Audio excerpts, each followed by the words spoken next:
에도 막부 시기에 평화를 누리던 일본 열도에 점차 외국의 배들이 나타나기 시작했습니다.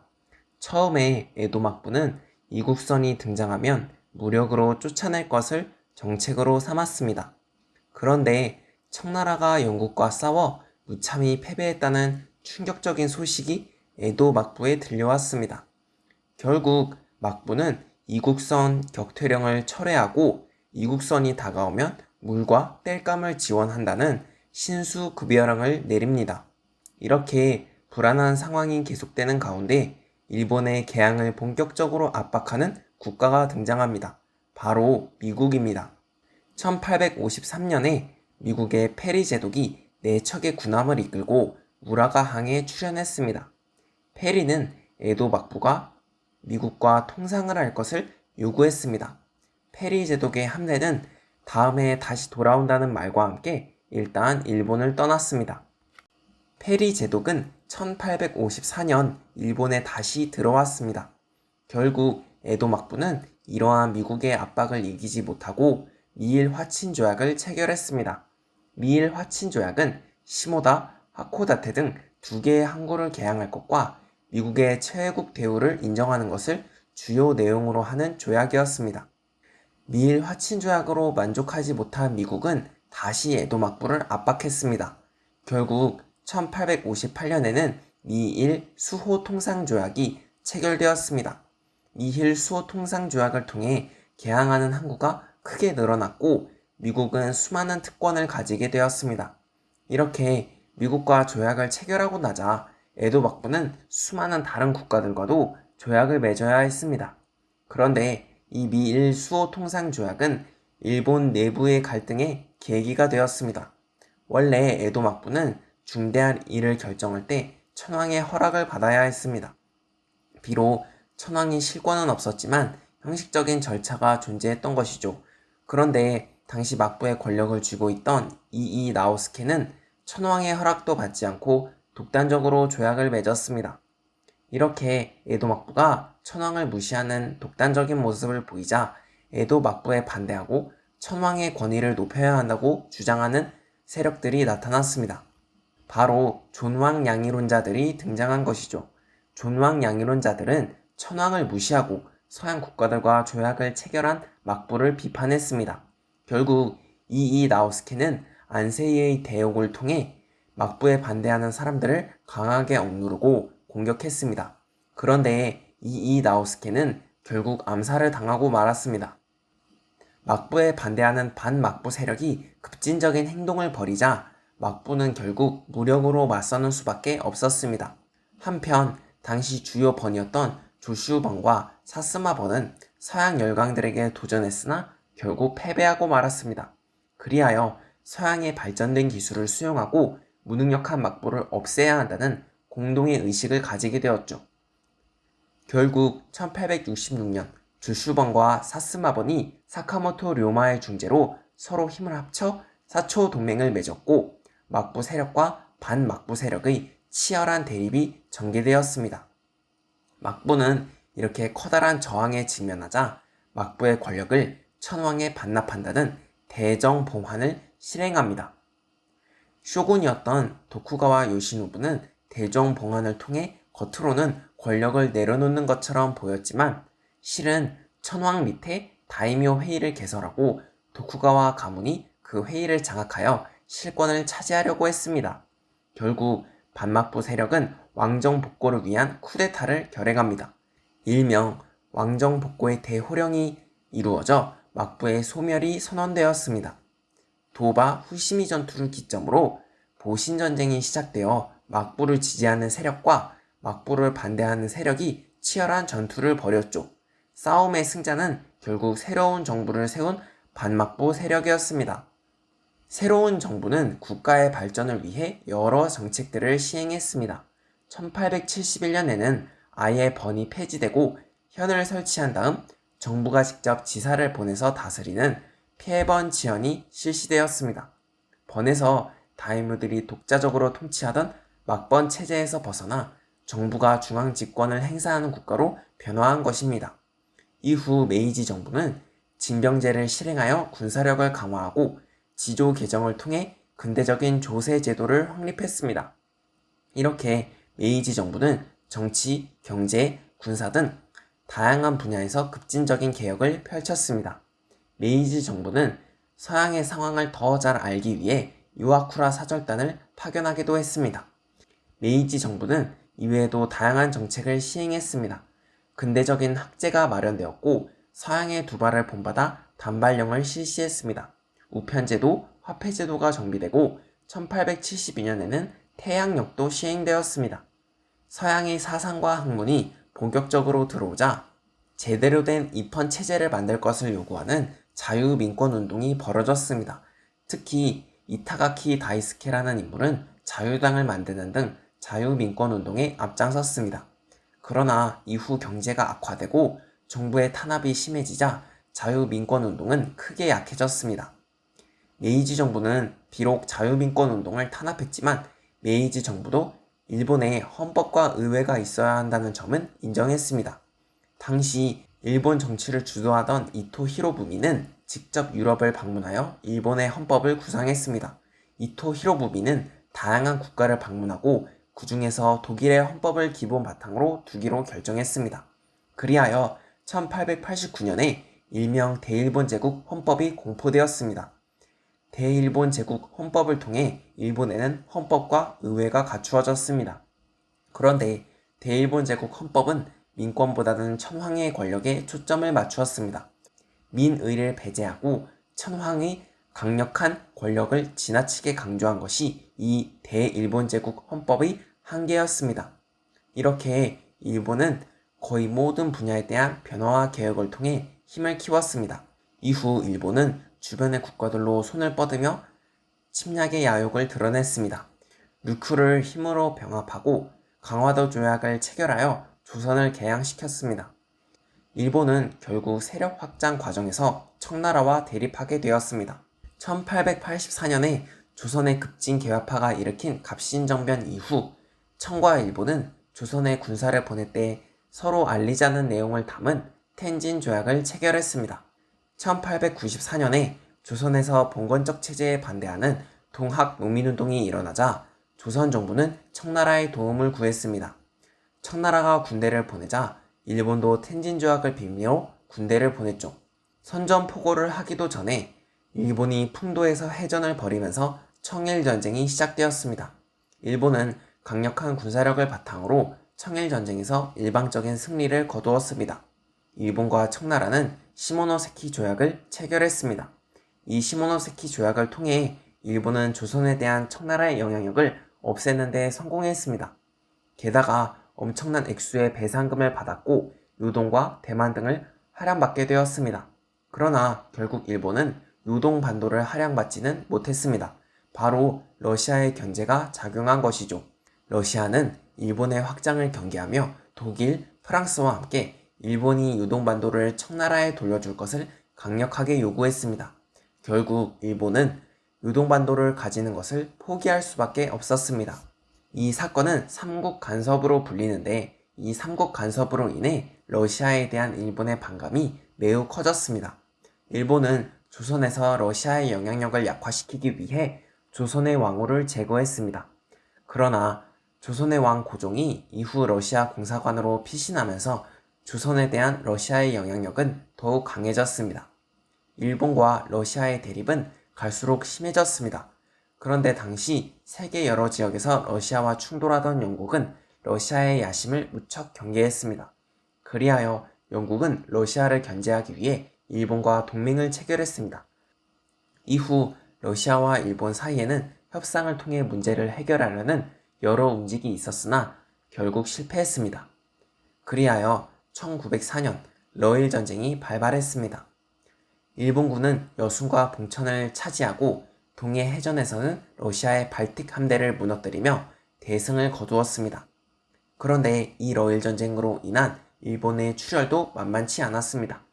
결국 각자 한계에 다다른 러시아와 일본은 포츠머스 조약을 통해 힘겨운 전쟁을 마무리했습니다.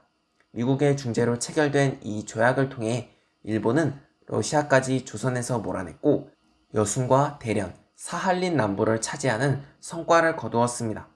이렇게 일본은 청나라와 러시아를 상대로 모두 승리를 거두었습니다. 일본은 이 두 전쟁 이후 제국주의를 추구하는 강대국의 지위를 획득하게 되었습니다.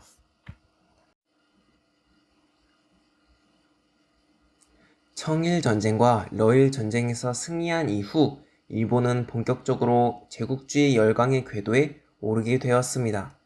청나라와 러시아를 상대로 승리를 거둘 만큼 일본의 군사력은 강력해졌고 전쟁에 따라 군수고검의 수요가 늘어나자 산업화도 급격히 진전되었습니다.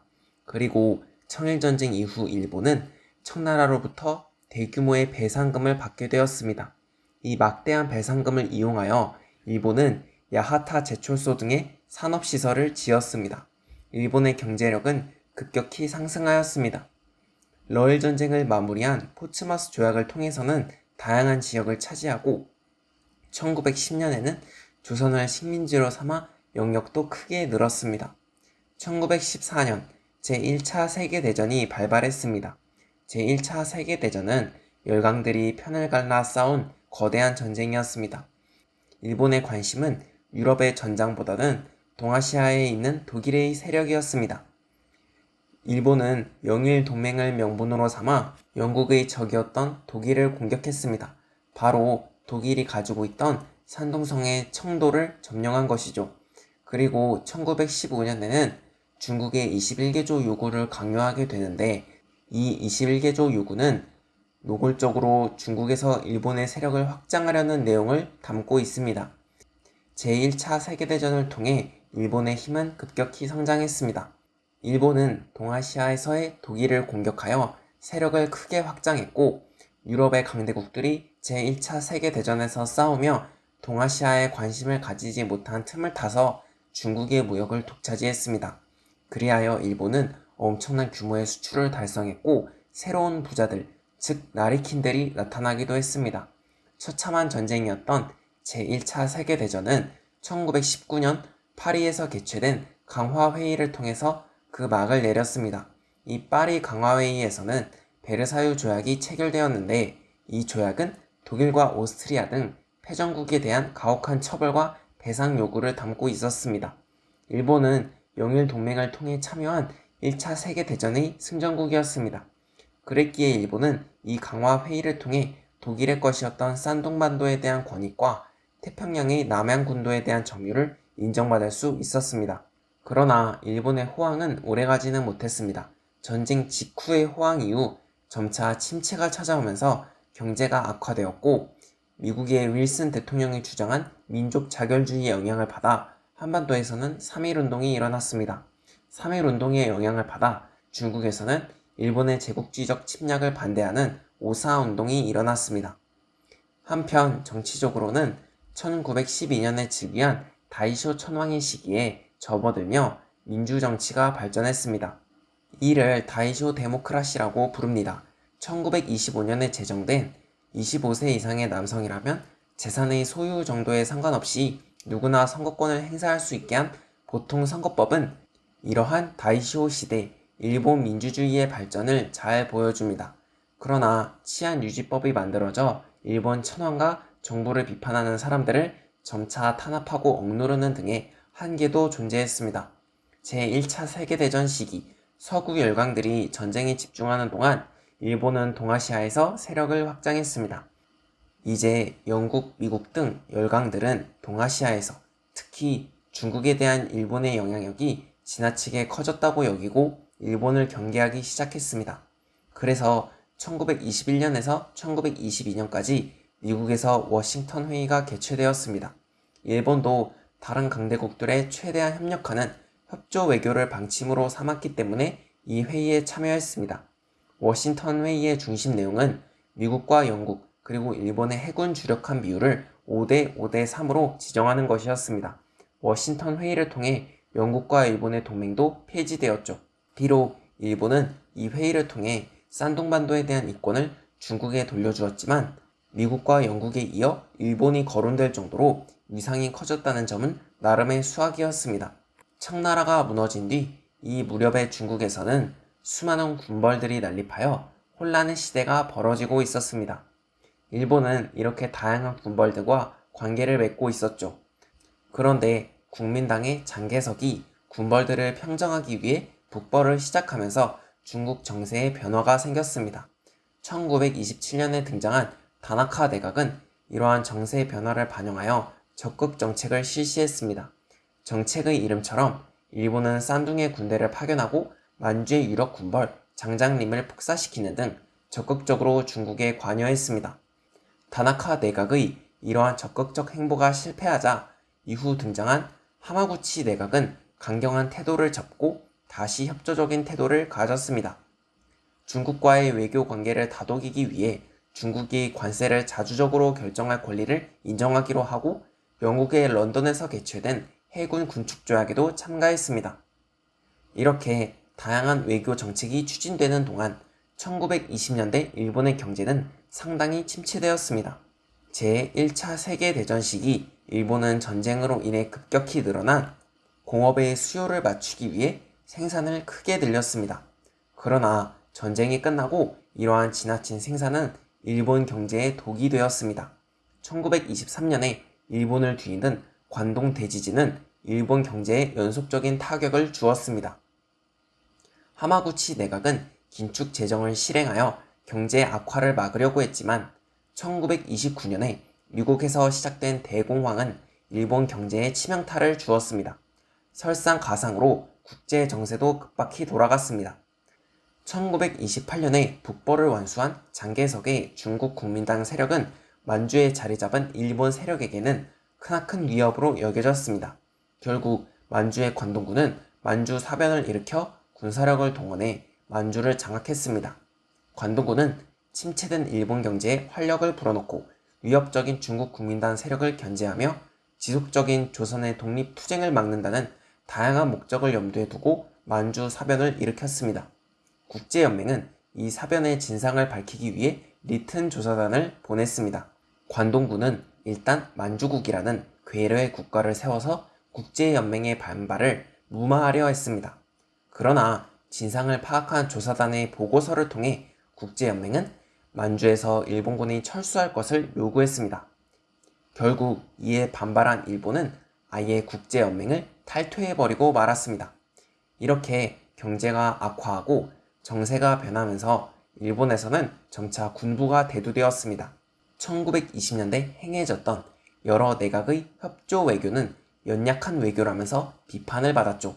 그러면서 점차 일본에서는 육군과 해군의 청년 장교들이 급진적인 행보를 보이며 결국 일본은 군국주의로 나아갔습니다. 1932년 5월에는 심지어 해군의 청년 장교들이 당시 수상이었던 이누카이 쓰요시를 살해하는 사건까지 벌어졌습니다.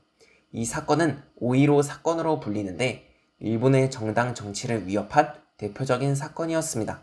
5.15 사건 이후 일본에서의 정당 정치는 몰락하고 군부의 힘이 정치를 주도했습니다. 1937년 7월에 노구교에서 일어난 충돌을 기점으로 중국과 일본의 전쟁이 시작되었습니다. 일본은 단기적으로 중국을 장악할 수 있을 것으로 여겼지만 중국에서는 서로 갈등하던 국민당과 공산당이 국공합작을 통해 손을 잡고 싸웠고 다른 국가들도 중국의 저항을 지원하여 일본의 예상은 빗나가고 말았습니다. 일본은 본격적인 전쟁이 시작되자 국가 총동원법을 공포하여 모든 국력을 전쟁에 쏟아부었습니다. 한편 독일에서는 나치즘을 내세운 히틀러가 유럽을 다시 전쟁의 도가니에 빠뜨렸습니다.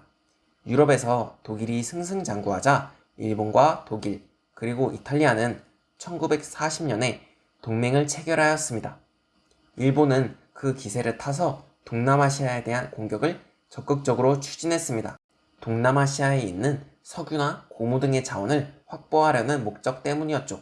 그런데 일본이 동남아시아를 침략하자 미국이 이에 크게 반발하여 고철과 가솔린을 일본에 수출하지 않았습니다. 고노의 내각은 외교적인 해결을 모색했으나 미국은 다른 국가들과 함께 더욱 강력한 경제 제재를 실시했습니다. 미국이 이렇게 강하게 대응하자 쇼와 천황과 내각의 지도자 도조 히데키 등이 모두 의견을 통일하여 미국에 대한 전쟁이 결정됩니다. 진주만에 대한 공격이 성공을 거두고 일본은 동남아시아로 진격하여 광활한 영토를 점령합니다. 그러나 미드웨이 해전에서 미국에 패배하여 커다란 전력의 손실을 겪었고 전쟁의 판도는 바뀌었습니다. 이후 일본은 미국에게 갈수록 밀리게 되었습니다. 결국 히로시마와 나가사키에 미국의 원자폭탄이 투하되면서 일본은 더는 전쟁을 할 수 없는 상황에 내몰렸습니다. 게다가 소련의 군대까지 만주로 밀려오자 일본은 무조건적인 항복을 하게 됩니다.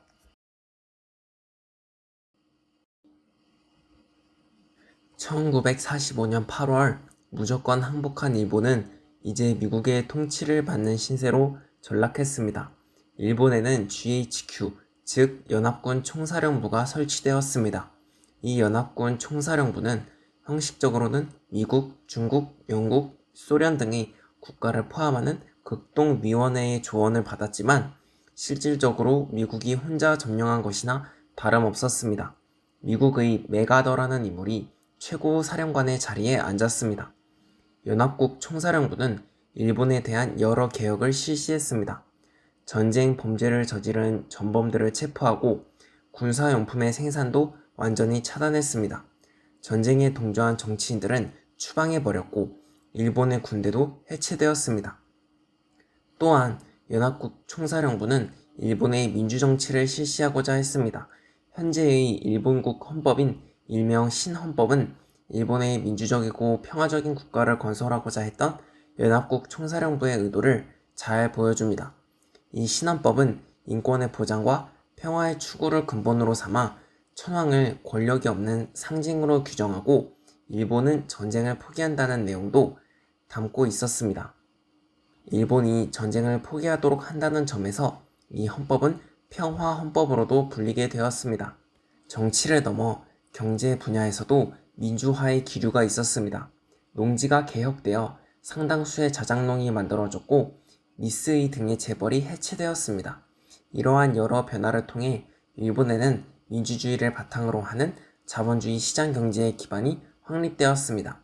제2차 세계대전 시기 일본은 온갖 종류의 잔혹한 전쟁 범죄를 저질렀습니다. 전쟁 과정에서 일본은 조선인 여성과 차지한 지역의 여성들에게 위안부 활동을 강요하고 포로들에게도 가혹한 대우를 했습니다. 이렇게 참혹한 전쟁을 일으킨 주동자들을 처벌하기 위해 도쿄에서 극동 국제군사재판이 이루어졌습니다. 이 재판에서는 전범 중에서도 가장 죄가 큰 A급 전범들의 판결이 이루어졌습니다. 도조 히데키를 비롯한 7명의 사람들에게는 사형이 선고되었습니다. 극동국제군사재판은 많은 전범을 처벌했지만 많은 한계도 가지고 있었습니다. 특히 최고의 통치권을 가졌던 쇼와 천황에게는 끝내 책임을 묻지 않았습니다. 천황을 이용해서 더 쉽고 안정적으로 일본을 지배하려는 메가더의 의도가 반영된 지점이었습니다. 그리고 일본의 비인도적이고 가혹했던 생화학 작전, 포로 대우 등이 제대로 다루어지지 않은 것도 한계로 남았습니다. 이렇게 미국은 일본을 평화적이고 민주적인 전쟁을 할 수 없는 국가로 건설하려고 했습니다. 그런데 커다란 변수가 생겼습니다. 일본이 본격적으로 쳐들어오자 일단 힘을 합쳤었던 중국의 국민당과 공산당, 두 당은 일본이 패배한 이후 다시 내전에 돌입했습니다. 이 국공내전에서 승리를 거머쥔 것은 바로 공산당이었습니다. 1949년 공산당이 통치하는 중화인민공화국이 설립되었습니다. 미국은 동아시아에 대한 정책을 대폭 수정해야 했습니다. 일본이 공산주의 세력에 대응하는 핵심 국가가 되어야 했던 것이죠. 결국 1950년 6월에 한국전쟁까지 발발하자 상황은 더욱 급박해졌습니다. 일본에도 일정한 군사력이 필요했던 것입니다. 미국은 1950년 7월 경찰 예비대를 탄생시켰습니다. 이는 초기에 내세운 평화주의와는 정반대의 성격을 가진 결정이었습니다. 이 경찰 예비대는 이후 보완대가 되었고 결국 자위대로 변화했습니다.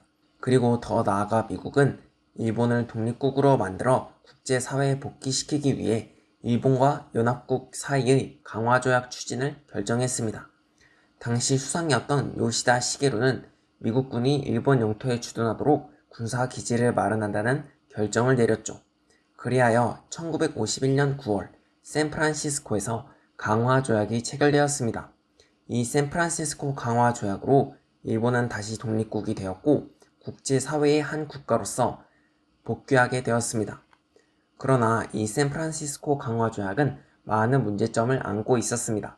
전쟁 중이었던 한반도의 두 국가와 중화민국과 중화인민공화국, 버마와 인도 등의 국가들이 참여하지 않았습니다.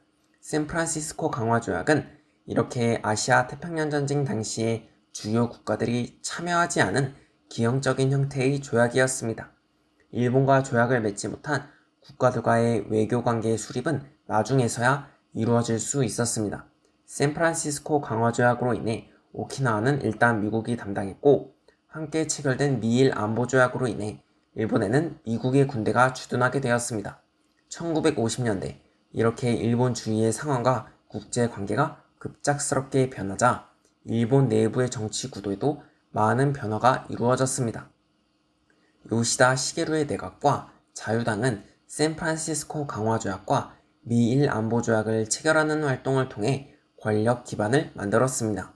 그런데 요시다 시게루에 반대하는 파벌과 원래 추방되었다가 정계로 돌아온 사람들이 모여 일본 민주당을 결성하고 자유당과 대립했습니다. 그런데 이렇게 보수 세력이 갈라져서 서로 견제하는 동안 혁신 세력의 핵심 세력이었던 일본 사회당의 좌파와 우파가 서로 힘을 합쳤습니다. 사회당의 세력은 갈수록 커졌습니다. 평화헌법의 수호와 비무장을 주장하는 혁신 세력이 급속도로 힘을 키우자 이를 견제하기 위해서 갈라졌던 보수 세력이 다시 힘을 합해야 한다는 분위기가 조성되었습니다. 특히 경제 관련 단체들이 적극적으로 나서서 요시다 시게루의 자유당과 하토야마 이치로가 이끄는 민주당의 화합을 추구했습니다. 계속되는 혁신 세력의 확장에 위기감을 절실히 느끼게 된 민주당과 자유당은 결국 힘을 합치게 됩니다. 자유민주당, 즉 자민당이 탄생한 것입니다. 그리하여 안정적인 보수 정권을 유지하는 자민당과 야당으로 일정한 의석을 차지하여 자민당의 개헌을 막고 평화 헌법을 지키는 사회당이 양립하는 일명 55년 체제가 탄생하였습니다. 1956년 국제연합에 가입하여 완전히 국제사회의 무대에 다시 들어선 일본은 미일 안보조약의 개정을 추진했습니다. 조약의 개정은 바로 기시 노부스케 내각을 통해 추진되었습니다. 기시 노부스케는 공직에서 추방되었다가 다시 돌아온 인물이었죠. 기시 노부스케 내각은 일본과 미국의 군사적인 공동 방위를 강화하기 위해 미일 안보조약을 개정하고자 했죠. 평화 헌법의 보호와 국민의 기본권 보장을 추구한 사회당은 이러한 미일 안보조약의 개정을 크게 반대했지만 결국 기시 내각의 의혹과 함께 새로운 미일 안보조약이 발효되었습니다. 일본은 국제사회의 무대에 복귀했지만 일본이 일으킨 전쟁으로 피해를 입은 주변국들과의 관계 문제 해결은 일본에게 중요한 문제였습니다. 제1차 세계대전의 종식 당시 패전국가에 대한 가혹한 처벌이 불러온 재앙을 교훈으로 삼은 연합군은 이번에는 가혹한 배상과 처벌을 요구하지 않았습니다. 영국과 미국 등의 서방 국가들은 이 교훈에 따라 일본의 배상을 청구할 권리를 스스로 포기합니다. 일본은 동남아시아 국가들과도 배상을 논의해야 했습니다. 그리하여 버마, 필리핀, 인도네시아 등의 국가들에 대한 일본의 배상이 이루어졌습니다. 일본은 중화민국을 중국의 정통정부로 인식하고 1952년에 일화평화조약을 체결했습니다. 중화인민공화국이 이에 반발하여 일본과 중화인민공화국은 오랜 시간 동안 외교 관계를 맺지 못했습니다. 1972년 결국 다나카 가쿠의 수상의 시기에 일본이 중화민국과의 관계를 단절하는 조건으로 중화인민공화국과 일본은 국교를 맺었습니다. 1972년에는 오키나와가 일본으로 다시 돌아오기도 했습니다. 한국과는 1965년에 한일 기본조약이 체결되어 국교가 정상화되었습니다. 한편 1950년대 이후 일본은 한국 전쟁을 통한 특수 등을 기반으로 경제 성장을 이룩했습니다. 기시 노부스케를 이은 이케다 하야토의 내각은 특히 경제 발전에 초점을 맞추며 고도 성장의 기반을 만들었습니다. 지속적인 투자 증가와 대기업들의 성장, 동남아시아 등 해외로의 투자 증가 등은 일본의 고도 성장을 견인했습니다. 1972년에 중화인민공화국과의 국교 체결을 달성한 다나카 가쿠의 수상은 일본 열도를 개조한다는 목표를 실현하기 위해 거대한 규모의 토목 공사를 실시했지만 공해가 늘고 투기가 증가하면서 실패했습니다. 이후 미키 다케오라는 인물이 새 내각을 이끌게 되었습니다. 미키 다케오 수상은 다나카 수상의 패착을 해결하기 위해 전략을 매우 중시했습니다. 정치와 기업 분야에서 이루어진 전략과 합리화 노력을 통해 일본은 불황에서의 탈출을 성공시켰습니다. 1985년에 체결된 플라자 합의를 통해 세계적으로 엔화의 가치가 2배 이상 올랐습니다. 이로 인한 경제 침체를 막기 위해서 일본은 금리를 낮추는 정책을 폈습니다. 금리가 낮아지자 많은 사람이 부동산과 주식에 대한 투기가 과열되었습니다. 투기가 늘어나자 일본의 경제는 수치상으로 급격히 발전하였습니다.